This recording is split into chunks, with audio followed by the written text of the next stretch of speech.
Goodyear Ascent hybrid wiper blades are an excellent addition to any vehicle.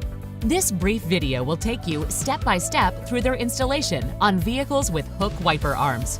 Hook wiper arms are among the easiest to install because you won't need any of the additional adapters, just the blade itself. First, with the wiper arm in the upright position, pull the adapter latch on the wiper blade up with your finger until it's fully open. Next, angle the front of the blade upward and insert the wiper arm end through the hole in the front of the adapter. Now, pull the wiper blade past the front tabs in the adapter until the wiper arm locks into place. Depending on your vehicle, you should feel or hear a snap or click. Visually check that the wiper arm is past the tabs. Then, push the adapter latch down to lock it into place. But just to be certain you've installed the blade properly, give it a firm tug to make sure it's securely attached.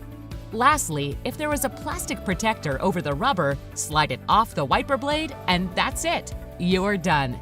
Simply repeat these steps for the second blade and you're all set, ready to easily wipe away the elements with your new Goodyear Ascent wiper blades. Goodyear Ascent wiper blades, performance you can trust.